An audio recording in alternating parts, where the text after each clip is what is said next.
హల్లెలూయా హల్లెలూయా. సృష్టికర్త యేసుదేవా సర్వలోకం నీ మాట వినును. సృష్టికర్త యేసుదేవా సర్వలోకం నీ మాట వినును. సర్వలోకం రాజా సకలం నీవేగా. సర్వలోక రాజా సకలం నీవేగా. సన్నుతింతును అనునిత్యము. సృష్టికర్త యేసుదేవా సర్వలోకం నీ మాట వినును.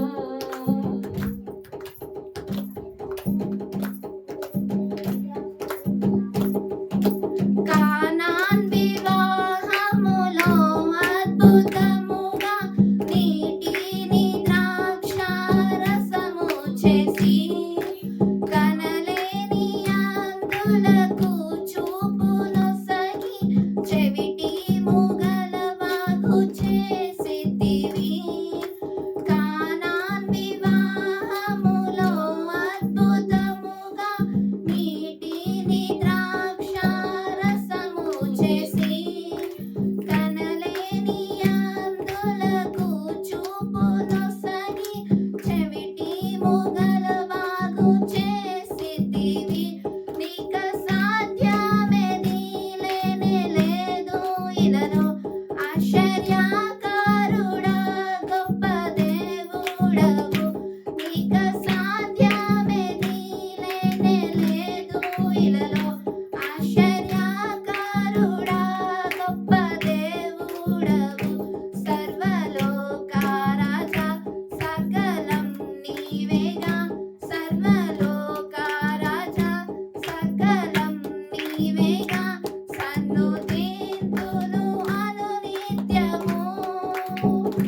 సృష్టికర్త యేసుదేవా సర్వలోకం నీ మాట వినును.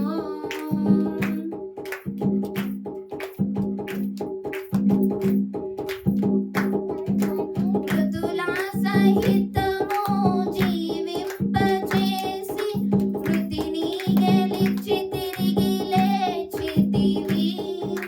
నీ రాజ్యములో నీతో వసింప కొనిపోవ త్వరలో రానుంటివే.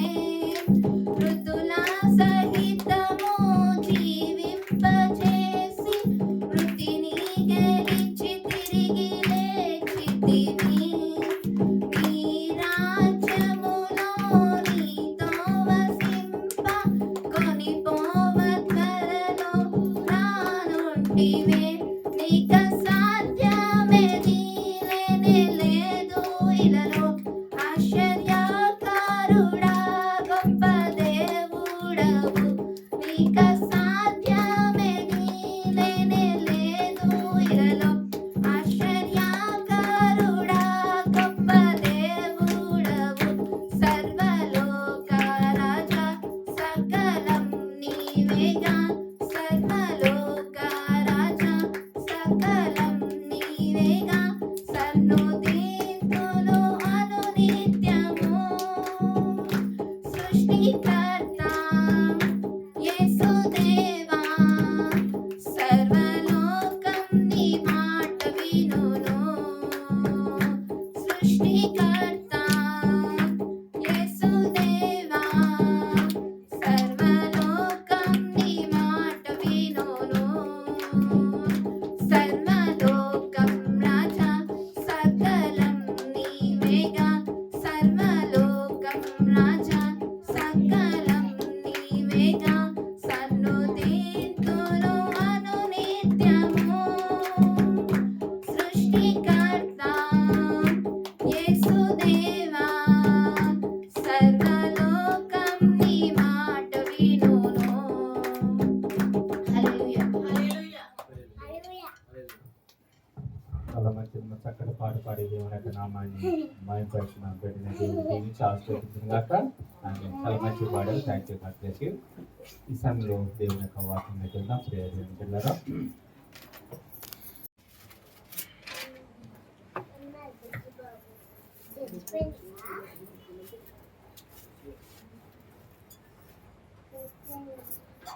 ఇటు 3 కుర్చీలు ఎవరు కూర్చోలేదు, ఖాళీగా ఉన్నాయి. ఇక్కడ 3 కుర్చీలు లైన్ ఖాళీగా ఉన్నాయి మధ్యలో. చాలా మంచిది. చిన్న ప్రార్థన చేసుకున్నాం. పరిశుద్ధుడైన మా దేవ, ఇప్పటి వరకు నా తండ్రి నీ పరిశుద్ధమైన నామాన్ని పాటల ద్వారా స్తుతించాము. స్తుతి ఆరాధన ద్వారా ప్రభా నీ నామాన్ని ఘనపరిచాము నాయన. సాక్ష్యాల ద్వారా ప్రభా అయ్యా నువ్వు చేసిన మేలు జ్ఞాపకం చేసుకోవడానికి నువ్వు చూపిన కృపను పెట్టి వందరములు నాయన. అయ్యా ఇదిగో నా తండ్రి సమస్తము నాయన. అయ్యా ఇప్పుడు కార్యములన్నీ నీకు మహిమకరంగా జరిగించుకున్నావు. మరి ముఖ్యమైన సమయంలోకి మేము వచ్చాము నాయన. నీ మాటలు వినే సమయంలోకి వచ్చాము నాయన. యేసయ్యా ఇదిగో నా తండ్రి అయ్యా నీ దాసులతో మాట్లాడిన మాటలు ప్రభా అయ్యా ఇదిగో నా తండ్రి సంఘముతో వివరించడానికి నాయన నీ దాసుని జ్ఞాపకం చేసుకొని నీ పరిశుద్ధాత్మ శక్తి ద్వారా ప్రభా నువ్వు బయలుపరుచుకున్న తండ్రి నీ శక్తి చేత నీ బలముతో చేత నీ చిల్లుతను మరుగుపరుచుకొని అయ్యా నీ దాసునికి తోడుగుడి సహాయం దయచేయమని వేడుకుంటున్నాం నాయన. యేసయ్యా వినగల చెవులు గ్రహించే హృదయం మా అందరికి దయచేయమని వేడుకుంటూ ప్రభా అయ్యా సంఘంలో ఇదిగా నా తండ్రి ఈ యొక్క ఆత్మీయ జీవితంలో ఆత్మీయ పదవులోనే నా తండ్రి నీ మాట ద్వారా బయలుపరిచి ఆత్మీయంగా బలపరచడానికి అయ్యా అదిగానైనా నువ్వు మాతోను నాతోను మాట్లాడి సహాయం దయచేయమని మా ప్రియుడైన యేసుక్రీస్తు నామములో ఈ ప్రార్థన అడిగి పెట్టుకుంటున్నాం తండ్రి. ఆమేన్. దేవునికి స్తోత్రం. హల్లెలూయా హల్లెలూయా. సంతోషంగా ఉన్నవాళ్ళు హల్లెలూయా. 2 చేతులు ఎత్తాలి. హల్లెలూయా. సంతోషంగా ఉన్నారు కదా? సంతోషం అమ్మా. ప్రపంచం అంతా సంతోషంగా ఉంది, మనం కూడా సంతోషంగా ఉండాలి. దేవుని స్తోత్రం. మనకున్న ఏ సమస్య అయినప్పటికీ ఏ కష్టమైన అయినప్పటికీ అది కొంతకాలమే. సమస్త విషయములు పరిపూర్ణమైన దేవుడు తన కృపలో మన జ్ఞాపకం చేసుకుని నిరంతరము సంతోషము మనకు అనుగ్రహించిన గాక. ఆమేన్. ఆ విధంగా ఈ క్రిస్మస్ యొక్క మాసములో క్రిస్మస్ ఆరాధనలో ఇదిగో మనము కూడా దేవుడితో పరిశుద్ధాత్మ శక్తి ద్వారా ధ్యానిస్తున్న మాటలను బట్టి కూడా మనం జ్ఞాపకం చేసుకొని ముందుకు సాగుదాం. ప్రియ దేవుని బిడ్డలారా, మరి ఈ లోకమంతం సంతోషము. ఎందుకంటే క్రిస్మస్ మాసంలో ఉన్నాం కాబట్టి. ఏ మాసంలో ఉన్నాం? క్రిస్మస్ అంటే క్రిస్మస్. క్రిస్ అంటే క్రీస్తు, మాస్ అంటే ఆరాధన. ఓకే, క్రిస్మస్ ఆరాధనలో మనం ఉన్నాం కనుక మరి ఈ క్రిస్మస్ ఆరాధన ప్రత్యేకతలు మనము ఈ నెలంతా ధ్యానం చేసుకోవాలి. ప్రభు యొక్క మౌన్నతమైన కృపలో ప్రభు యేసుక్రీస్తు ఈ లోకానికి ఎందుకు వచ్చాడు, ఆయన వచ్చిన ఉద్దేశం ఏంటి, ఆ ఉద్దేశం మన జీవితంలో ఎలా నెరవేరింది, పాపం చేతను అపరాధము చేతను చచ్చిన స్థితిలో ఉన్న మన కొరకు యేసయ్య మనం నిత్య జీవంలో ఉండాలని, పరలోకములో ఉండాలని, ఆ నిత్య నివాసములో దేవుడితో పాటు ఉండాలని. ఇక్కడ మనకి శ్రమలు ఉంటాయి. ఇది మన లోకము కాదు, ఇది యాత్ర చేయటానికి వచ్చాం. ఈ యాత్ర ముగించినాక ఎవరికి వాళ్ళు వెళ్ళిపోవాల్సిందే. ఈ యాత్రలో, ఈ లోక యాత్రలో శాశ్వతుడు ఎవరు లేరు. మనకంటూ శాశ్వతమైన రాజ్యం ఉంది, పరలోక రాజ్యం ఉంది మనకి. ఆ రాజ్యంలో వెళ్ళినాక మనకి అది శాశ్వతమైన లోకము. ఆ లోకములో ఉండటానికి ఇక్కడ మనం పరిశుద్ధపరుచుకుంటూ మనం ముందుకు సాగాలి. దేవునికి స్తోత్రం. హల్లెలూయా. కనుకప్పుడే దేవుని బిడ్డలారా, ఈ క్రిస్మస్ యొక్క ఆరాధనలో దేవుడు ఏర్పాటు చేసిన వాక్యాన్ని మనం జ్ఞాపకం చేసుకుందాం. కొరింథీయులు రాసిన 2వ కొరింథీయులు రాసిన పత్రిక, అపొస్తలుడైన పౌలు కొరింథీయులు రాసిన 2వ పత్రిక 8వ అధ్యాయము 9వ వచనం చదువుకొని మనం ముందుకు సాగుదాం. మన ప్రభువైన క్రీస్తు యేసుక్రీస్తు కృపను ఎరుగురు కదా, ఆయన ధనవంతుడై ఉండియు మీరు తన దరిద్రము వలన ధనవంతులుగా కావాలనని మీ నిమిత్తము దరిద్రుడాయను. దేవుడు తన పరిశుద్ధ వాక్యము మనం నీకు దీవించి ఆశీర్వదించిన గాక. ఆమేన్. మీరు మన ప్రభువైన యేసుక్రీస్తు కృపను ఎరుగుదురు కదా. బా, ఎంత గొప్ప మాట అండి. అమ్మా సైలెంట్ కూడా. రైట్. మీరు ఇక్కడ ఏమంటాడమ్మా? మీరు మన ప్రభువైన యేసుక్రీస్తు కృపను ఎరుగుదురు కదా. మేమే ఎరిగామండి అంటారేమో. ఆయన కృప ఎరగరా? ఆయన కృప ఎరిగాము. ఆయన కృప ఏంటో తెలుసా? మనము పాపంతో నిండిన వాళ్ళమి, అపరాధ భావంతో ఉన్న వాళ్ళమి. మన జీవితం అంతా పాపము అపరాధముతో నిండిన మన జీవితంలో యేసయ్య ఈ లోకానికి శరీరధారునిగా ఏతించి, అంటే శరీరధారునిగా ఈ లోకములో పుట్టి, ఇదిగో మనకు పాప భారాన్ని తన మీద వేసుకున్నాడు. అందుకే ఆయన కృప మీరు ఎరుగుతారు కదా. ఆయన కృప ఎరిగిన వారు ఆయనకి కృతజ్ఞతలు తెలియజేస్తారండి. అమ్మమ్మ కొంచెం మాట్లాడుకుంటారండి, ఇక్కడ పడుతున్నాయి. ఆయన కృప ఎరిగిన వారు దేవునికి విధేయత చూపిస్తారు. ఆయన కృప చూడండి ఎంత గొప్ప భాగ్యం అండి. ఎవరైనా కానీ మహోన్నతమైన ఉన్నతమైన స్థలంలో ఉండి ఒక దౌర్భాగ్యమైన స్థితిలో జీవించిన వారి కొరకు అదంతా వదిలేసి ఈ లోకంలోకి వస్తారా? ఆ దౌర్భాగ్య జీవితంలో మనతో పాటు జీవిస్తారా? జీవించరు, ఎవరు జీవించరు. కానీ యేసయ్య జీవించాడు. దేవుని స్తోత్రం, హల్లెలూయా. ఆయన కృప. ఈరోజు నువ్వు నేను ఆయన కృపలో ఉంటున్నాం అండి. ఆ నిత్య జీవానికి వారసులుగా ఉండటానికి ఆయన కృప, పరిశుద్ధులుగా తీర్చబడటానికి ఆయన కృప, నీతిమంతులుగా జీవించడానికి ఆయన కృప. దేవునికి స్తోత్రం, హల్లెలూయా. ఆయన కృప ఎంత గొప్పదండి. ప్రభు అని పిలవటానికి కూడా మనకి అర్హత లేని మనని తన బిడ్డలుగా ఏర్పాటు చేసుకున్నాడు దేవుడు. తన బిడ్డలుగా ఏర్పాటు చేసుకున్నాడమ్మా. అందుకే ఆయన కృప ఎరిగిన వారు దేవుడికి విధేయులై ఉంటారు. దేవునికి విధేయులై ఉంటారు. దేవునికి విధేయత చూపిస్తారండి. దేవుని యొక్క నామాన్ని స్తుతించగలుగుతారు. దేవునికి భయభక్తులు కలిగి ఉంటారు. ఆయన కృపలో ఉన్నవారు ఎవరు? ఆయన కృప ఎరిగిన వారు. దేవునికి స్తోత్రం, హల్లెలూయా. ఆయన కృప ఎరిగిన వారు యేసుక్రీస్తు కృపను ఎరుగుద్ది కదా. ఏంటంట? ఆయన ధనవంతుడై ఉండి, ఆయన ధనవంతుడై ఉండి ఏమంట? మీరు తన దారిద్ర్యములను ధనవంతులు కావాలని మీ నిమిత్తము దరిద్రుడాయను. దేవునికి స్తోత్రం, హల్లెలూయా. ఎంత కృప అనేది, ఎంత దయగల దేవుడు మన దేవుడు. చూడండి, మనము మన కొరకు ఆయన మన ధనవంతులు చేయటానికంట ఆయన ఎలా వచ్చాడమ్మా? దరిద్రుడిగా వచ్చాడంట. మన ధనవంతులు చేయటానికి, మన సంతోషం ఉంచటానికి, నిత్య జీవనంలో నడిపించటానికి, పరిశుద్ధాత్మ శక్తి ద్వారా దేవుని కుమారులుగా ఎదగటానికి ఆయన దరిద్రుడిగా ఈ లోకానికి వచ్చాడండి. అందుకే ఈరోజు అంశం ఏంటంటే ఆయన ధనవంతుడు, దరిద్రుడు. ధనవంతుడు, దరిద్రుడు. చాలా మంది లోకంలో సంపాదించుకొని బాగా అత్యాశతో ఇంకా బిజినెస్ చేసి ఉన్నదంతా పోగొట్టుకోవచ్చు, జీరో అవ్వచ్చు కదండి. అప్పుడు దరిద్రులు అవుతారు. కానీ ఈయన మనని ధనవంతులు చేయటానికంట ఆయన దరిద్రుడు అయ్యాడండి. ఈ లోకములో అలాంటి దృశ్యము యేసుక్రీస్తు జీవితం ద్వారానే మనం తెలుసుకుంటాం. ఏ మానవుడి వల్ల కాదండి. ఉన్నదంతా వదిలేసి, ఉన్న భాగ్యం అంతా వదిలేసి, మౌనతమైన సింహాసనం వదిలిపెట్టేసి, విడిచిపెట్టిన భాగ్యం అని ఎంచకుండా ఆయన నీ కొరకు నా కొరకు దరిద్రుడిగా మారాడు. దేవుని స్తోత్రం, హల్లెలూయా. ఆయన మనల్ని ధనవంతులు చేయటానికి, ఈరోజు ఇక్కడ కూర్చున్న నిన్ను నన్ను ప్రతి ఒక్కరిని ధనవంతులుగా చేయటానికండి. మన దీన స్థితిలో ఉండటానికి కాదు, మన బాధలో ఉండటానికి కాదు, మన దుఃఖములో ఉండటానికి కాదు, మనకున్న ఆ సమస్యలను ఉండటానికి కాదు, ప్రతి ఒక్క విషయం నుంచి మనం లేవనెత్తడానికి, ఉన్నతమైన స్థితిలో ఉంచటానికి యేసయ్య దరిద్రుడిగా ఈ లోకానికి వచ్చాడు. దేవునికి స్తోత్రం, హల్లెలూయా, హల్లెలూయా. ఆయన ధనవంతుడు. ఆయన ఎవరమ్మా? ధనవంతుడమ్మా. ఆయన ఈ లోకముల సృష్టిలో ప్రతిదీ ఆయన ఏర్పాటు చేసింది. దేవునికి స్తోత్రం, హల్లెలూయా.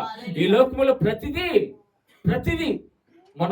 మనం ఎంతగానో శ్రేష్టమైన బంగారం అనుకుంటున్నా కానీ, ధనము అనుకుంటున్నా కానీ, ధనము సంపదలు అనుకుంటున్నా కానీ, ఇవన్నీ ఆయన దగ్గర నుంచి వచ్చినాయే. ఆయన ఇస్తేనే ప్రతి మానవుడు పుచ్చుకోవాలి, ఆయన ఇస్తేనే ప్రతి మానవుడు అనుభవించాలి, ఆయన ఇస్తేనే. కానీ ఆయనే అన్నిటిని వదిలిపెట్టి దరిద్రుడిగా ఈ లోకానికి వచ్చాడు. దేవుని స్తోత్రం. హల్లెలూయా, హల్లెలూయా. ఒకసారి చప్పట్లు కొడదామా? దేవుని యొక్క కృపను బట్టి ఎంత గొప్ప భాగ్యము. నిన్ను ధనవంతుని చేయటానికి నేను దరిద్రుడిగా ఈ లోకానికి వచ్చాను, నిన్ను ధనవంతుని చేయటానికి. అందుకే భయపడాల్సిన పని లేదు ప్రియ దేవుని బిడ్డలారా. దేవుడు మన కొరకు ఈ లోకంలో శరీరధారుడుగా ఇదిగో ఆయన మానవుడిగా ఏర్తించి ఇదిగో నిరంతరం మనతో పాటు ఉండి జీవిస్తున్న మహోన్నతమైన దేవుడు మన ప్రభువైన యేసుక్రీస్తు. అలాగే కొలస్సీయులకు రాసిన పత్రికలో దేవుని యొక్క వాక్యం చదువుతుంది ప్రియ దేవుని బిడ్డలారా. 1వ అధ్యాయం 16వ వచనము మనం జ్ఞాపకం చేసుకుంటే 1వ అధ్యాయము ఆయన ధనవంతుడు. 16వ వచనంలో కొలస్సీయులకు రాసిన పత్రిక, అపొస్తలుడైన పౌలు కొలస్సీయులకు రాసిన పత్రిక 1వ అధ్యాయము 16వ వచనంలో జ్ఞాపకం ఏలయనగా ఆకాశమందున్నవి భూమి యందున్నవి దృశ్యమైనవి అదృశ్యమైనవి గాని అవి సింహాసనములైనను ప్రభుత్వములైనను ప్రధానులైనను అధికారములైనను సర్వమును ఆయనందు సృజించబడిను. దేవుని స్తోత్రం. హల్లెలూయా. ఆయన ధనవంతుడు. ఎందుకంటే ఈ లోకములో చూడండి, ఆకాశం మందున్నాయి కానీ భూమి మీద ఉన్నాయే కానీ దృశ్యమైనవి అదృశ్యమైనవి, అంటే కనపడేవి కూడా కనపడేవి ఏంది? ఈ లోకంలో మనకి అన్నీ కనబడుతుంటాయి. పరలోక సంబంధమైన మనకి కానీ కనపడవు. పరలోక రాజ్యము, అక్కడ బంగారు పీదులు మన కొరకు నివాస స్థలంలో అవి మనకి కనపడవు. ఈ లోకం ఆశ్రవములు మాత్రమే మనకు కనపడతాయి కానీ పరలోక సంబంధమైన మనకు కనపడవు. అందుకే దృశ్యమైనవి అంటే పరలోక సంబంధమైనవి, అదృశ్యమైన ఈ లోకమే సింహాసనములైనను ప్రభుత్వములైనను చూడండి ప్రియ దేవుని బిడ్డలారా. సింహాసనములు ఈరోజు ఎవరు సింహాసనములు కూర్చోవాలన్నా, ఎవరు ఉన్నతమైన స్థితిలో ప్రధానమంత్రిగా ముఖ్యమంత్రి ఏలాలన్నా అది దేవుని కృప ఉంటేనే. దేవుని స్తోత్రం. అది దేవుడు ఏర్పాటు చేసిందట. దేవుని యొక్క వాక్యం చదివిస్తుంది. దేవుని సింహాసనములైనను రాజులు కూర్చోబెట్టాలైనా ఆయనే, దింపాలైనా ఆయనే. ప్రభుత్వాలు ఇక్కడ చూడండి, ప్రభుత్వములైనను ప్రధానులైనను నీకు అధికారులైనను ఏదైనప్పటికీ ఈ మహోన్నతమైనవి అన్ని ఏర్పాటు చేసింది ఎవరంటే యేసయ్య మాత్రమే. ఆయన అంటాడు, ప్రభుత్వమైన ప్రధాన అధికారమైన సర్వమును ఆయనందు సృజింపబడిన, సర్వము ఆయనందు సృజింపబడ్డాయి. దేవుని స్తోత్రం. హల్లెలూయా. సర్వము సృష్టిలో ఏదైనప్పటికీ ఆయన లేకుండా కలగలేదు. ఆయన అంటాడు, ఆయన ద్వారా ఆయన బట్టి సృజింపబడిను. దేవునికి స్తోత్రం. హల్లెలూయా. ఆయన బట్టి సమస్తం ఏమనేటమ్మా దేవుని యొక్క నామములు ఏర్పాటు చేసినవి అని దేవుని యొక్క వాక్యంలో చదివిస్తుంది. ఇప్పుడు దేవుని బిడ్డలారా, సమస్తము ఆయన లేకుండా ఏది కలగలేదు. సమస్తము ఆయన మూలమే కలిగిన. 17 వచనములు అంటాడు కింద, ఆయన అన్నిటికంటే ముందుగా ఉన్నవాడు. యేసయ్య ఎప్పుడు ఉన్నవాడు? అన్నిటికంటే ముందుగా.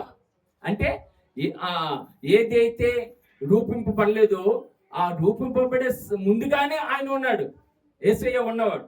అందుకే ఆయన ఉన్నవాడు అన్నవాడు. ఎవరమైనా ఉన్నవాడు అన్నవాడు. చూడండి, అన్ని ఆయన దగ్గర ఉన్నప్పుడు ఆయన ఎంత గొప్పవాడు ఆయనకి సరిసాటి ఎవరు రాదు. ఆయన మహోన్నతమైన దేవుడు, ఉన్నతమైన సింహాసనంలో తండ్రి కుడిపార్శ్వంలో ఉన్నవాడు.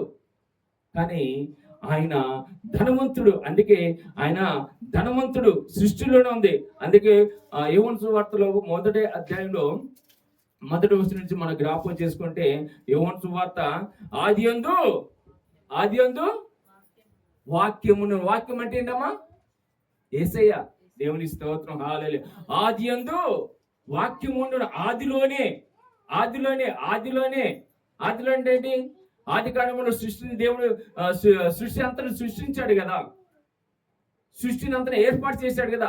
అప్పుడే యేసయ్య ఉన్నవాడు. చాలా మంది 2000 సంవత్సరాలు యేసయ్య పుట్టినప్పుడు, మానవుడిగా పుట్టినప్పటి నుంచి లెక్కలేస్తారంటే యేసయ్య అప్పటి నుంచి ఉన్నవాడని. యేసయ్య అప్పటి నుంచి ఉన్నవాడు కాదు, సృష్టి ఏర్పడక ముందే తండ్రితో పాటు ఉన్నవాడు. చూడండి ఎంత గొప్పవాడు ఆయన. సమస్తమును ఏర్పాటు చేయకముందే ఉన్నవాడు. వాక్యము దేవుని యొద్ద ఉండెను. వాక్యము ఎవరి దగ్గర ఉన్నట్టమ్మా? వాక్యం అంటే ఎవరు? యేసయ్య. యేసయ్య దేవుడితో పాటు ఉన్నవాడు, సర్వ సృష్టి. అందుకే మానవుని సృష్టించేటప్పుడు మన పోలికను చొప్పున అంటాడు యేసయ్య. మన పోలికను చొప్పున నరులను సృష్టించుదాము అంటాడు. మన పోలికను చొప్పున అంటే దేవుడు సృష్టి ఏర్పడక ముందే ఉన్నవాడు. సృష్టి ఏర్పడక ముందే వాక్యము సెలవిస్తుంది, వాక్యము దేవుని యొద్ద ఉండెను, వాక్యము దేవుడై ఉండెను. దేవుని స్తోత్రం, హల్లెలూయా. అందుకే వాక్యము, అందుకే ఆయన అంటాడు 14వ వచనంలో, అదే యోహాను సువార్త 14వ వచనంలో, ఆ వాక్యమే శరీరధారి అయి కృపా సత్య సంపూర్ణుడిగా. శరీరధారి అంటే ఆయన మానవుడిగా ఎత్తించాడు, శరీరం ధరించాడు. ఆయన చూడండి, మహోన్నతమైన దేవుని యొక్క కుడిపాసంలో కూర్చున్న వాడు, ఆయన మహోన్నతమైన ధనవంతుడై ఉండి కూడా ఆయన దరిద్రుడిగా ఈ లోకానికి వచ్చారంటాడు. దేవుని స్తోత్రం, హల్లెలూయా, హల్లెలూయా. ధనవంతుడు. అందుకే అపొస్తలుల పౌలు ఎబ్రీయులకు రాసిన పత్రికలో చక్కటి వాక్యం ఉంటుంది. ఎబ్రీయులకు రాసిన పత్రిక 1వ అధ్యాయం 2వ వచనంలో మనం జ్ఞాపకం చేసుకుంటే, ఈ దినములు అంతమందు కుమారుని ద్వారా ఆయనతో మాట్లాడను, ఆయన ఆ కుమారుని సమస్తమునకు వారసునిగా నియమించిన. దేవుని స్తోత్రం, హల్లెలూయా. ఆ కుమారునికి యేసుక్రీస్తుకి దేవుడు సమస్తం మీద వారసునిగా నియమించారంట. ఎంత గొప్ప ధనవంతుడైనా, అసలు ఈ లోకంలో ఉన్న ధనవంతుల కంటే అందుకే ఆయన నామము శ్రీమంతుడైన దేవుడు. మన దేవుడు ఎవరమ్మా? శ్రీమంతుడైన దేవుడు. మన యేసయ్య ఎవరు? శ్రీమంతుడైన దేవుడు. అంత మహోన్నతమైన దేవుడు ఈ రోజు దరిద్రుడిగా జన్మించాడు. దేవుని స్తోత్రం, హల్లెలూయా. ఈ రోజు యేసుక్రీస్తు ఆయన ఈ లోకంలో ఎలా జన్మించాడమ్మా? దరిద్రుడిగా జన్మించాడు. దరిద్రుడు ఎందుకంటే నిన్ను నన్ను ధనవంతులుగా చేయటానికి. దేవుని స్తోత్రం, హల్లెలూయా. నిన్ను నన్ను ధనవంతులుగా చేయటానికి యేసయ్య ఈ లోకానికి దరిద్రుడిగా ఎత్తించినట్టుగా మనం చూస్తాం. అందుకే మనం చదువుకున్న మొదటిగా మనం చదువుకున్న కొరింథీయులకు రాసిన పత్రిక 2వ అధ్యాయం 8వ అధ్యాయం 9వ వచనంలో ఆయన దరిద్రము వలన ధనవంతులు కావాలని, ఎవరంట? మనము ధనవంతులు కావాలని. ఎవరి వలనమ్మా? యేసుక్రీస్తు వల్ల మనము ధనవంతులు. ఆయన దరిద్రత వలన, ఆయన దరిద్రుడిగా జన్మించడం ద్వారా, దరిద్రుడిగా ఈ లోకం రావటం వల్ల ఈరోజు మనము ధనవంతులుగా అవుతున్నామట. దేవుని స్తోత్రం, హల్లెలూయా. మనం యేసుక్రీస్తు ఈ లోకానికి దరిద్రుడిగా రావటం వల్ల మనము ధనవంతులు అయ్యామండి. ఎంతో గొప్ప దేవుని యొక్క మహోన్నతమైన కృప.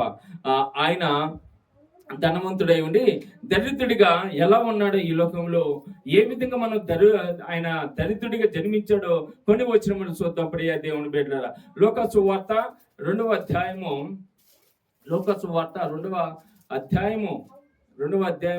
7వ వచనం చదువుకుందాం. 2వ అధ్యాయము 7వ వచనం. తన తొలిసూలు కుమారుని కని చుట్టి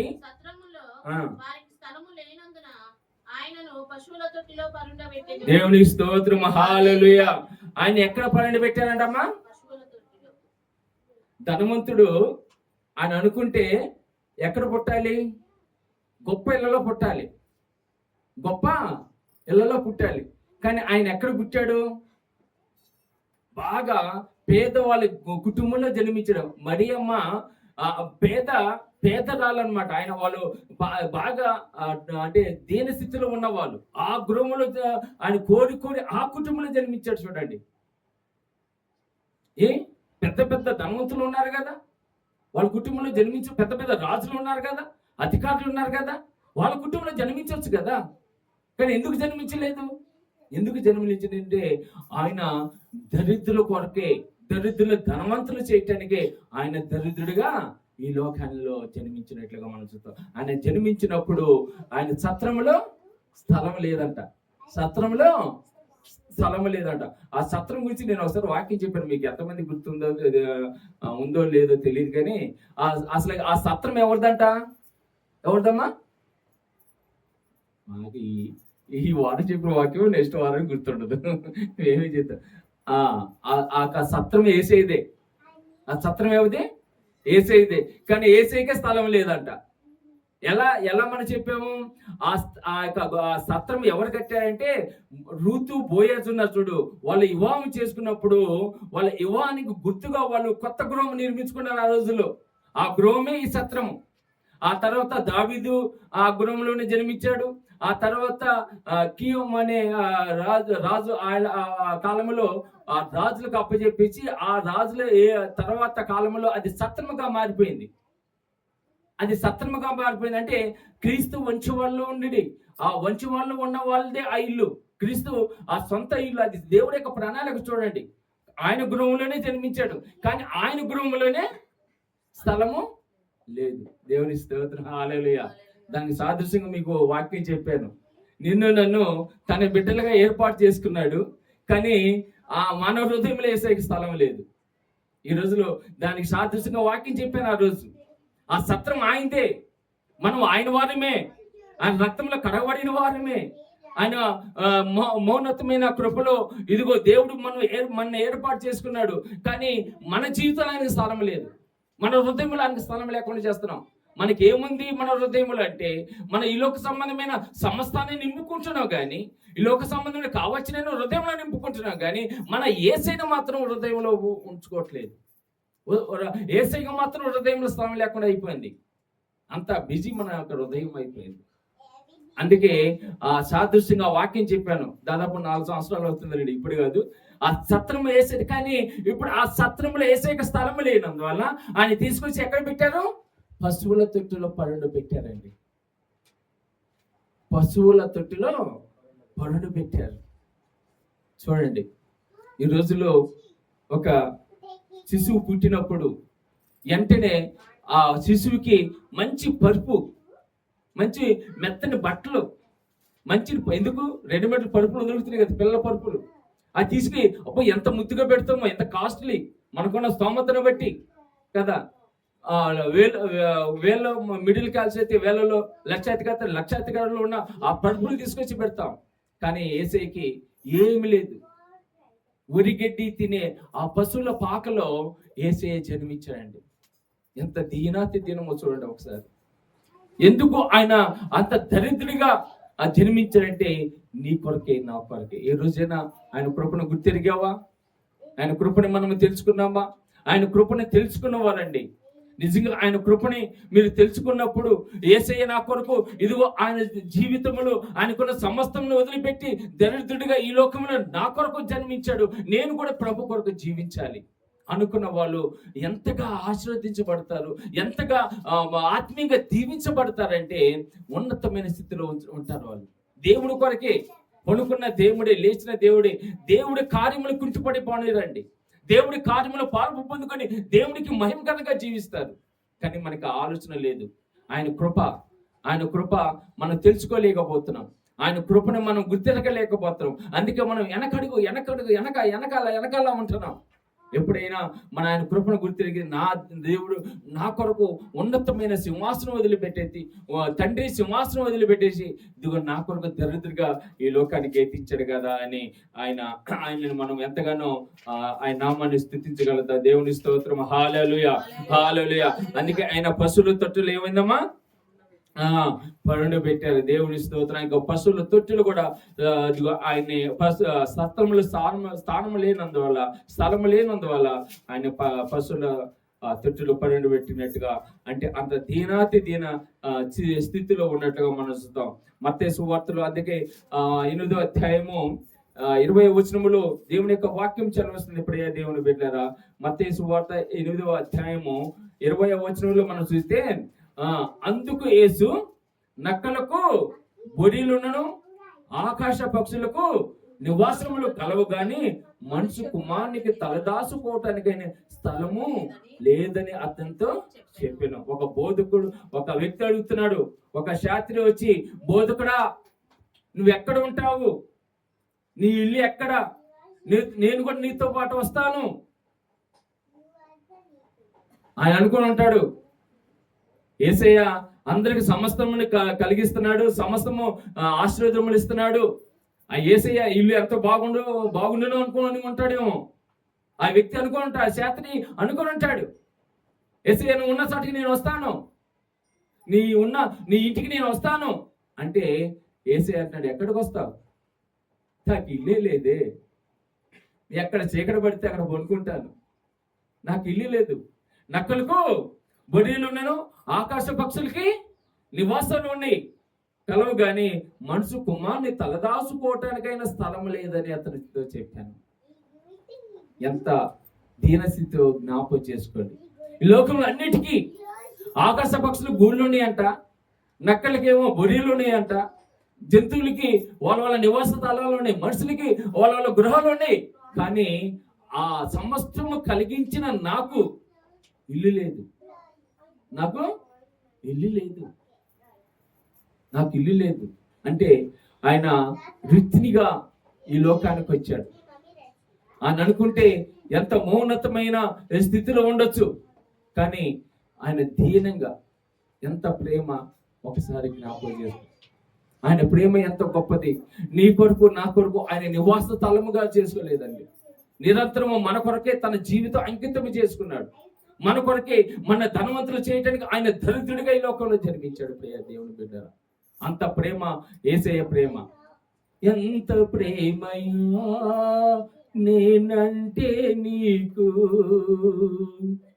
ఎంతో ప్రేమయా నేనంటే నీకు, ఎంత ప్రేమయా నేనంటే నీకు, ఎంతో ప్రేమయా నేనంటే నీకు, నీ ఆడలోన నన్ను నడిపినావా, నేనంటే నీకు ఎంత ప్రేమ, ఎంత ప్రేమ అన్నమాట. ఏ రోజైనా ఆయన ప్రేమని జ్ఞాపకం చేసుకున్నావా ప్రియ దేవుని బిడ్డలారా?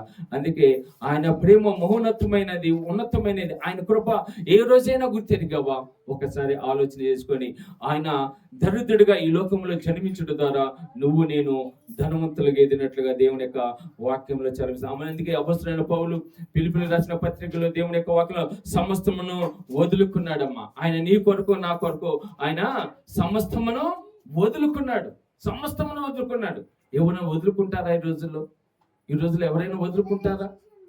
తండ్రి కుమార్ కొరకు ఈ రోజుల్లో మన వారం రోజులు మోహన్ బాబు వాళ్ళ ఫ్యామిలీ గురించి టీవీలో చూస్తున్నాం కదా. వాళ్ళ ఇంట్లో కొట్లాట్లో చిన్న కుమారుడు మంచుకన్ను మోహన్ బాబుకి కొట్లాడు. ఎందుకు?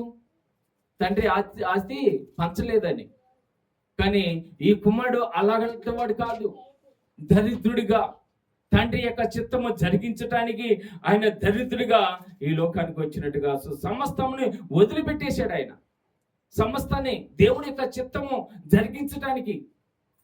ఇదిగో నేను ఏర్పాటు చేసుకున్న మానవుడు పాపములో నరకాగ్నిలో పడిపోతున్నాడు, వాడిని రక్షించాలంటే ఇదిగో ఏం చేయాలి అని మదన పడుతున్నాడు తండ్రి అయిన దేవుడు. కుమారుడు యేసుక్రీస్తు, తండ్రి నువ్వు బాధపడొద్దు, నేను వాళ్ళ కొరకు ఆ లోకములో ఇదిగో జీవించడానికి వెళ్తాను, దరిద్రుడిగా వెళ్తాను, వాళ్ళని ఇదిగో వాళ్ళు ఏ విధమైన కష్టంలో ఉన్నారో ఆ కష్టాన్ని అర్థం చేసుకుంటానికి ఆ కష్టమైన జీవితాన్ని అనిపిస్తాను. అప్పటికి దేవుడు అంటాడు, వాళ్ళు మామూలు కాదయ్యా, కృతజ్ఞత భావం లేని వారు, సహాయం చేసిన వాళ్ళనే మోసం చేసే వాళ్ళ మానవ స్వభావం, వాళ్ళు మంచి వాళ్ళు కాదు, నేను అవమానిస్తారు, హింసిస్తారు, బాధ పెడతారు అంటే పర్వాలేదు, వాళ్ళ కొరకు నా ప్రాణాన్ని త్యాగం చేస్తాను, నీ ప్రాణం తీసుకుంటారని పర్వాలేదు, నా ప్రాణం ఇవ్వటానికి నీ సిద్ధం, వెళ్ళిపోతాను వాళ్ళ కొరకు తెలిసి ఆయన ప్రాణం మనం తీస్తామని తెలుసు కూడా ఆయన ఈ లోకంలో జన్మించాడు. దేవుని స్తోత్రం, హల్లెలూయా, హల్లెలూయా. అపొస్తలుడైన పౌలు ఫిలిప్పీయులకు రాసిన పత్రిక 2:6 జ్ఞాపకం చేసుకుందాం. 6 నుంచి 8 వచనములు చూడండి. అక్కడ ఆయన ఎలాంటి ఏ స్వరూపం అంటమ్మా? దేవుని స్వరూపము కలిగిన వాడై ఉండి దేవునితో సమానము ఉండుట విడిచిపెట్టకూడని భాగ్యం ఎంచుకోలేదు. ఏసీలో ఉన్నవాళ్ళు ఎండలో ఉండమంటే ఉంటారా? ఉంటారమ్మా? ఏసీలో ఉన్నవాళ్ళు ఎండలో ఉండమంటే ఉంటారా? ఉండలేరు. వాళ్ళు కలిపితే ఏం కావాలి? ఏసీలో కావాలి. కూర్చున్నా వాళ్ళ పక్కన ఒక ఏసీలో పెట్టుకొని కూర్చోవాలి. ఎక్కడ పోయి అవుట్డోర్లకు పోయారనుకోండి, వాళ్ళ పక్కన ఒక ఏసీ ఉంటుంది, రెడీ పోర్టబుల్ ఏసీలు ఉంటాయి, మనుషులు పెట్టుకుని నిలబడాలి. అంత సుఖంగా ఉంటారు. కానీ అంతకంటే ఉన్నతమైన స్థితిలో జీవించిన వాడు ప్రభు యేసుక్రీస్తు. అవన్నీ వదిలిపెట్టేసి అది మన కొరకు విడిచిపెట్టేసి ఆయన దరిద్రుడిగా పశువుల పాకలో ఆయన ఉండటానికి ఇష్టపడ్డాడు. ఎంత కృప అండి. ఈరోజు ఈ క్రిస్మస్ ఆరాధనలో ప్రేమైన దేవుని బిడ్డలారా, మనం ఏం తెలుసుకోబోతున్నాం? ఈరోజు దేవుని యొక్క కృప ఎంత గొప్పది, ఆయన ప్రేమ ఎంత గొప్పది. నువ్వు ఏ రోజైనా గుర్తెరగవా? ఏ రోజైతే గుర్తెరుగుతావో అప్పుడే నిజమైన విశ్వాసగా ఉంటాడు. ఆయన అంటాడు, ఆయన దేవుని స్వరూపము కలిగిన వాడే ఉండి, అంటే స్వరూపమా? దేవుని స్వరూపము అయింది. దేవునితో సమానముగా ఉండుట విడిసి పెట్టిన గోడని భాగ్యమని ఎంచుకోలేదు. నేను ఈ సుఖాన్ని వదిలిపెట్టలేను, ఈ యొక్క ఆనందాన్ని వదిలిపెట్టలేను, ఆ బాధని పడలేను అనలేదు. ఆయన ఇష్టపడి వచ్చాడు మన కొరకు. ఆ సుఖాన్ని వదిలిపెట్టేసి వచ్చాడు. కష్టాలు అనుభవించడానికి వచ్చాడు. దరిద్రాన్ని వదిలిపెట్టడానికి వచ్చాడు. ఎందుకో తెలుసా? నిన్ను ధనవంతులుగా చేయటానికి. దేవుని స్తోత్రం, హల్లెలూయా. నిన్ను ధనవంతులుగా, నీకే కష్టం రాకూడదు, ఏ బాధ రాకూడదు, ఇదిగో ఈ శ్రమలు నీకు ఉండకూడదని ఏసే ఈ లోకానికి వస్తే నువ్వు కోరుకొని కొంతమంది కష్టాలు కొని తెచ్చుకుంటున్నారు. దేవుడి దగ్గర రాక, దేవుళ్ళు ఉండలేక, దేవుళ్ళు సావాసము లేక, దేవుడితో సావాసం చేయలేక ఈ లోకంలో అనేకులు కష్టాలు ఎందుకు వస్తున్నాయి అంటే, ఇదిగో దేవునితో సావాసం, పరిపూర్ణమైన సవాసం లేక, దేవుడితో నివాసములు ఉండలేక ఇది కష్టాలు కొని. అందుకే ఆయన ఏమంటాడమ్మా? 7వ వచనం, మనుషుల పోలికగా పుట్టి, ఎలా అంటున్నట? మనుషుల పోలికగా పుట్టి దాసుని స్వరూపమును ధరించుకొని. దాసుడు మనుషుల పోలిక పుట్టడం ఒకటైతే, ఇంకోటి దాసుడు అంటే సేవ చేసేవాడు. మనతో సేవ చేయించుకోవటం రాలేదంట. ఆయన మనకి సేవ చేయటానికి వచ్చాడు. ఎవరైనా సేవ చేస్తారమ్మా? నాయకులు, ముఖ్యమంత్రులు మనకు సేవ చేస్తారా? సేవ చేయటం అంటే ఏదో స్టార్ట్ చెప్పి బాయ్ చెప్పి పోవటం కాదు. ఏదో కనపడేసి ఏదో 4 మాటలు చెప్పి పోవటం కాదు. మనతో పాటు ఉండి మనకు కలిగిన ఆ కష్టం తన కష్టముగా భావించుకొని, మనకున్న శ్రమను తన మీద వేసుకొని, మనకున్న భారాన్ని తన మీద వేసుకొని, ఇదిగో మనని ధనవంతుడు చేయటానికి ఆయన శ్రమలు అనుభవించాడు. దరిద్రుడిగా ఈ లోకంలో జీవించాడు. ప్రియ దేవుని బిడ్డ, దేవునికి స్తోత్రం, హల్లెలూయా. దాసుని స్వరూపము కలిగి ఉండి ఏంటట? ధరించుకొని తాను తానే వృత్తినిగా చేసుకొని, తగ్గించుకొని, తానే ఇష్టపడి వచ్చాడమ్మా మన కొరకు. సమస్తాన్ని వదిలిపెట్టి వచ్చాడమ్మా. ఎంత గొప్ప ఆ జన్మ ఆయనది ఒక్కసారి ఆలోచించు. అందుకే ఈ క్రిస్మస్ సంతోషము మన జీవితంలో ఉండాలి. ఒక్క రోజులోనే కాదు, ఒక్క నెలలో కాదు, నిరంతరం ఉండాలి. మనకు ఈ క్రిస్మస్ సంతోషం నిరంతరం ఉండాలి. ఎప్పుడు ఆ యేసుక్రీస్తు చేసిన కార్యములు జ్ఞాపకం చేసుకుంటూ ఇంకా బలపడుతూ ఉండాలి, విశ్వాసంలో ఉండాలి, నమ్మకంగా ఉండాలి. అది దేవుడు కోరుకుంటున్నాడు. శ్రమలు పాలవకాటండి మన ధనవంతులు చేయటానికి. దేవుళ్ళు ఎప్పుడైతే నిత్య సావాసములో ఉంటావో నువ్వు, దేవుడికి ఎప్పుడైతే కృతజ్ఞత కలిగి ఉంటావో నువ్వు, అప్పుడు దేవుడు నేను ఉన్నతమైన స్థితిలోకి చేస్తాడు. దేవుని స్తోత్రం, హల్లెలూయా. మరియు ఆయన ఆకారమందు మనుషుడిగా కనబడి మరణము పొందినంతగా, అనగా సిలువ మరణము పొందినంతగా విధేయత చూపిన వాడే తాను తానే తగ్గించుకున్నాడు. ఈరోజు మన జీవితంలో దేవుని కొరకు ఎంత తగ్గించుకుంటున్నాం? ఏం తగ్గించుకోవట్లేదు. అన్ని పనులు కావాలి, అప్పుడు దేవుడి దగ్గర పోదాం. అన్ని పనులు చేసుకుని దేవుడి దగ్గర పోదాం. దేవుడి కొరకు ఏం తగ్గించుకుంటున్నావు? నీ పని దేవుని స్తుతించడానికి ఎంతగా నువ్వు ప్రయాసపడుతున్నావు దేవుడు చూస్తున్నాడు. ప్రియ దేవుని బిడ్డలారా, కనుక దేవుడు మన కొరకు తగ్గించుకొని ఆయన ఈ లోకానికి ఏతించిన మౌనతమైన దేవుడు మన ప్రభువైన యేసయ్య. దేవుని స్తోత్రం, హల్లెలూయా, హల్లెలూయా. అందుకే ఆయన ధనవంతుడు దరిద్రుడయ్యాడు. ఆయన ధనవంతుడు మన కొరకు ఏమయ్యాడమ్మా? దరిద్రుడయ్యాడు. దేవుని స్తోత్రం, హల్లెలూయా. మరి ఎవరి కోసం ఎవరిని ధనవంతులుగా చేయాలనుకుంటున్నాడు? అందరినీ కాదండి. ఆయన లోకమును ఎంతో ప్రేమించాడు. వాస్తవంగా అందరిని ప్రేమించాడు. మంచివాడిని ప్రేమించాడు, చెడ్డవాడిని ప్రేమించాడు. కానీ అది తెలుసుకొని ఆయన రక్తంలో కడగబడిన వారికి ఒక ప్రత్యేకమైన ఆశీర్వాదాలు ఇస్తాడు దేవుడు. దేవుని స్తోత్రం, హల్లెలూయా. ప్రత్యేకమైన గుర్తింపు ఇస్తాడు దేవుడు. ఎందుకంటే దేవుని యొక్క ప్రేమను పొందుకొని తిరిగి దేవుని ప్రేమిస్తున్నావు కాబట్టి, దేవుని యొక్క కృపను గుర్తెరిగి దేవుని యొక్క కార్యములు తెలుసుకొని కృతజ్ఞత కలిగినవు కాబట్టి దేవుడు అలాంటి వారిని ధనవంతులుగా చేస్తారు. ఎవరిని ధనవంతులుగా చేస్తారు? ఒకసారి దేవుని యొక్క వాక్యంలో అందరి కొరకే వచ్చాడు, కానీ ఆయనలో ఒక ప్రత్యేకమైన దీవెనలు ఉండాలంటే ఎవరిని ధనవంతులు కావాలనుకుంటున్నారు? ఇదిగో దేవుని యొక్క వాక్యం ద్వారా మనం తెలుసుకుందాం. మత్తయి సువార్త 19వ అధ్యాయము 28, 29 వచనంలో చదువుకుందాం. 28, 19వ అధ్యాయం 20. యేసు వారితో పునర్జన్మందు మనుష్య కుమారుడు తన మహిమ గల సింహాసనము మీద ఆసీనుడై ఉన్నప్పుడు నన్ను వెంబడించిన మీరును దేవుని స్తోత్రం, హల్లెలూయా. ఎవరిని ధనవంతులు చేస్తాడో తెలుసా దేవుడు? ఎవరి కొరకు తెలుసా?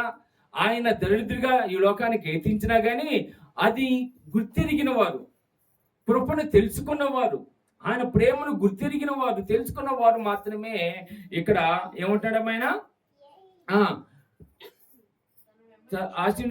నన్ను వెంబడించిన మీరు యేసుక్రీస్తుని వెంబడించేవారండి. ఎవరు వెంబడిస్తారు? యేసుక్రీస్తుని గుర్తెరిగిన వారు, యేసుక్రీస్తు యొక్క కృపను పొందుకున్నవారు, యేసుక్రీస్తు యొక్క ప్రేమను పొందుకున్నవారు. వాళ్ళు దేవుని కార్యములు గుర్తిరిగి దేవుని కొరకు సమర్పించుకొని ఉంటారో వాళ్ళని ఏం చేస్తానంట? చూడండి, చదవనమ్మా. వెంబడించిన మీరును 12 సింహాసనాల మీద ఆసీనులై ఇశ్రాయేలు 12 గోత్రముల వారికి తీర్పు తీర్చుట. హల్లెలూయా. సింహాసనాలు ఇస్తారంట దేవుడు. దేవునికి స్తోత్రం, హల్లెలూయా. ఏం ఇస్తారంట? ఆకాశమందును ఆయన మనకి ఏర్పాటు చేస్తాడు? సింహాసనములు ఏర్పాటు చేస్తాడు. మన్ని ధనవంతులు అంటే ఉన్నతమైన స్థితిలో, ఇదిగో దేవుడి యొక్క మహోన్నతమైన అధికారం ఇస్తాడండి. అక్కడ వచ్చిన వారికి మనం తీర్పు తీర్చగలమంట. మనకి సింహాసనం మీద కూర్చోబెట్టి వచ్చిన వారు ఎవరైతే నిజంగా దేవుని కృపలో విశ్వాసంతో నమ్మకంగా దేవుని యొక్క ఏర్పాటులో ఇదిగో దేవుడు మహోన్నతమైన కార్యములు చేయటానికి ఈ లోకానికి వచ్చాడు, ఆయన చిత్తము జరిగించాలని ఆశపడి జీవిస్తారు ప్రభు కొరకు. మన సొంత కార్యముల కొరకు కాదండి.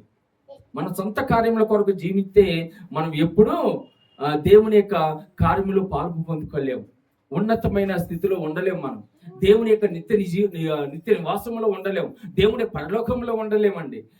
ఎవరైతే దేవుని యొక్క చిత్తాన్ని జరిగిస్తారో వాళ్ళ కొరకు ఆయన వాళ్ళని సింహాసనం మీద కూర్చోబెడతాడు దేవుడు. దేవుని స్తోత్రం, హల్లెలూయా. వాళ్ళు 12 గోత్రముల వారికి తీర్పు. 12 గోత్రముల వారికి. చూడండి ఎంత గొప్ప భాగ్యం అండి, ఎంత గొప్ప స్థితిలో దేవుడు నీకు అది కావాలి. అది చూడండి, దేవుళ్ళు నువ్వు విశ్వాసంగా నమ్మకంగా భయభక్తులు కలిగి ఉంటే నీకు సింహాసనంలో కూర్చోబెడతాడు నిన్ను నన్ను. లేదంటే నరక పాశం, నరక అగ్ని. అక్కడ నువ్వు తలంచుతున్నావో, ఏది ఆలోచన చేస్తున్నావో దాన్ని బట్టే దేవుడు నేను ఉన్నతమైన స్థితిలో ఉంచాడు. దేవుడు నేను ఆయన ఉన్నతమైన స్థితిలో, సింహాసనం అంటే ఏంటమ్మా? ఉన్నతమైన స్థితి. అంటే నీకు ఇంక అక్కడ ఏ యొక్క పదం ఉండదు, సమస్తము నీకు సమకూర్చి దేవుడు అక్కడ ఏర్పాటు చేస్తాడు. దేవుని స్తోత్రం, హల్లెలూయా. యోహాను సువార్త 14వ అధ్యాయము, యోహాను సువార్త 14వ అధ్యాయంలో మనం జ్ఞాపకం చేసుకుంటే 14వ అధ్యాయము 2-3 వచనాలు చూసుకుంటే అక్కడ త్వరగా ఏమని అంటమ్మా? నా తండ్రి ఇంట దేవుని స్తోత్రం, హల్లెలూయా. నీకేమిస్తాడమ్మా? అక్కడ ఏమిస్తాడమ్మా? గృహాలు ఇస్తాడంట. ఆయన నీకు ఆ పరలోక రాజ్యంలో నీకు గృహమ్మా, ఇల్లు ఇస్తాడు దేవుడు, గృహం ఇస్తాడు దేవుడు. ఆయన నీకు ఇల్లు కట్టిస్తాడమ్మా, సిద్ధపరిస్తాడు. తెలుసా అక్కడ ఆయన ఇంట, ఆ తండ్రి ఇంట ఏమని అంట? అనేకమైన నివాస స్థలంలోనే అంట. అనేకమైన నీకు అది కావాలా? తుచ్చమైన ఈ లోకము కావాలా? అస్వస్థతమైన ఈ లోకము కావాలా? శాశ్వతమైన దీవెనది, శాశ్వతమైన ఆశీర్వాదం ఇది. దేవుడిచ్చిన ఆశీర్వాదములు శాశ్వతంగా ఉంటే ప్రియ దేవుని బిడ్డలారా, నువ్వు దేవుడి కొరకు నువ్వు నీ యొక్క ఏదైతే యేసయ్య నీ కొరకు ప్రాణం పెట్టాడో, నీ ప్రాణం అంతగా ఆయన ప్రేమిస్తే చాలు, నీ పరిపూర్ణమైన సమర్పణ ఉంటే చాలు, నీకు దేవుడు సమకూర్చిస్తాడు. ఆ నివాసంలో నువ్వు చల్లగా చేత తీసుకుంటూ ఉంటావు. అక్కడ నీకు ఏ కష్టం ఉండదు, ఏ బాధ ఉండదు. కానీ ఆ దేవుని యొక్క ఆలోచన గుర్తిరగకపోతే నరక అగ్ని ప్రియ దేవుని బిడ్డలారా. అందుకే నా తండ్రి అనేక నివాసములు ఆ కలవు లేని ఎడల మీతో చెబుతున్నాను. మళ్ళీ ఆయన ఈ లోకం నుంచి వెళ్ళింది ఎందుకంటే మనకు స్థలాలు సిద్ధపరచడానికంట. ఈ రోజులో చంద్రమండలంలో ఇల్లు కట్టుకోవాలని ఎన్నో కోట్లు పెట్టి హెచ్చిస్తున్నారు. చంద్రమండలం ఇల్లు కట్టుకోవాలని మనకి ఒక పైసా ఖర్చు లేకుండా ఆయన చంద్రమండలం కంటే పైన మనకి నివాస స్థలాలు ఇస్తా అన్నాడు. దేవుని స్తోత్రం, హల్లెలూయా. ఎంత గొప్ప భాగ్యము ప్రియ దేవుని బిడ్డరా.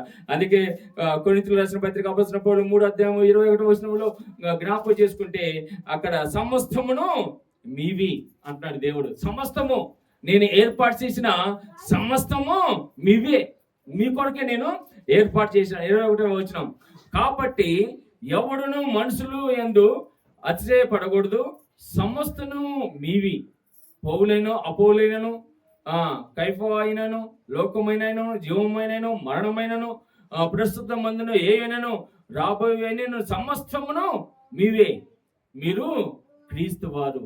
ఎందుకు? సమస్తము మనవే కానీ మనం పొందుకోలేకపోతున్నాం. ఎందుకు పొందుకోలేకపోతున్నాము? అవిధేయత వల్ల పొందుకోలేకపోతున్నాం. దేవునికి కృతజ్ఞత భావం చూపించకుండా నీ ఇష్టసరమైన జీవితం జీవించడం ద్వారా నువ్వు పొందుకోలేకపోతున్నావు. అందుకే ప్రియ దేవుని బిడ్డలారా, మనం క్రీస్తు వారం అయితే క్రీస్తుకు లోబడాలి. అప్పుడే ఎందుకంటే క్రీస్తు దేవుని వాడు కనుక. దేవుని స్తోత్రం, హల్లెలూయా. క్రీస్తు దేవునికి వాడు కనుక సమస్తము మనమే అంటాడు. అపోస్తలుల పౌలు ఎఫెసీయులకు రాసిన పత్రిక 1:3 వచనంలో ఆత్మ సంబంధమైన ప్రతి వరమును మనకు అనుగ్రహిస్తా అంటున్నాడు. ఆత్మ సంబంధమైన ప్రతి వరమును, ఈ లోక సంబంధమైన దేవుళ్ళు అప్పుడు మన విశ్వాసాన్ని బట్టి ఇస్తా ఉంటాడు. మనం కొంతమంది బాగా ఎదిగినాక చెప్పినా కదా, చాలా మంది చెప్తా ఉంటారు. దేవుడు ఇచ్చినాక వాటిని మళ్ళీ పోగొట్టుకుంటూ ఉంటారు చాలా మంది. ఎందుకంటే నాకు ఉన్నాయి కదా సరిపోతుంది, దేవుని మర్చిపోయి మళ్ళీ ఇనికి అడిగేస్తారు చాలా మంది. మనం ఎప్పుడైతే దేవుళ్ళు పొందుకునే కొలది ఎదుగుతూ ఉండాలి, విశ్వాసం ఎదుగుతూ ఉండాలి. అదొక్కటి సూత్రం.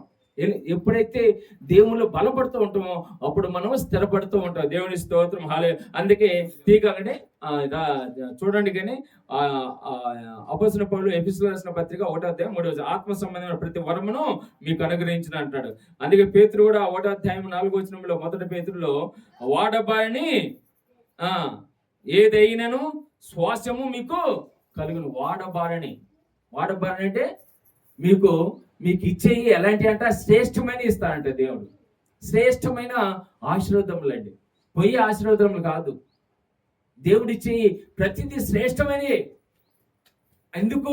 వాటిని మనం నిలుపుకోవాలి. శ్రేష్టమని ఇస్తాడు కానీ వాటిని మనం నిలుపుకోవాలి. అప్పుడే దేవుని యొక్క మౌనోత్తమైన మనము ధనవంతులుగా ఉంటామని దేవుని యొక్క వాక్యం చదివిస్తుంది ప్రియ దేవుని బిడ్డరా.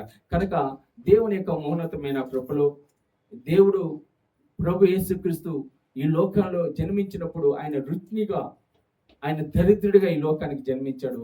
ఇదిగో నిన్ను నన్ను ఉన్నతమైన స్థితిలో ఉంచాలని, ఉన్నతమైన స్థితిలో ఏ కష్టము మనకు ఉండకుండా, ఏ బాధలు మనకుండా తాను తోడుకోండి మనకు సహాయం చేసే దేవుడిగా ఉండాలని ఆశపడుతున్నాడు ప్రియ దేవుని బిడ్డరా. మరి ఈ క్రిస్మస్ ఆరాధనలో ఆ విధంగా దేవుని స్వీకరిస్తున్న పరిపూర్ణమైన యేసుక్రీస్తుని స్వీకరించి పరిశుద్ధమైన పరిపూర్ణమైన దీవెనలను పొందుకోవాలని దేవుడు ఆశపడుతున్నాడు. అలాంటి ఆ దీవెనలు మెండుగా మీ అందరికీ కలుగును గాక. ఆమేన్. ఈ వాక్యం దేవుడు దీవించి ఆశీర్వదించును గాక. ఆమేన్. చిన్న ప్రార్థన. అయిన వాక్యాన్ని బట్టి ప్రతి ఒక్కరు కళ్ళు మూసుకొని చిన్న ప్రార్థన. ప్రభువా, ఎంత గొప్ప భాగ్యము నాయనా. అయ్యా, నీ కృపలు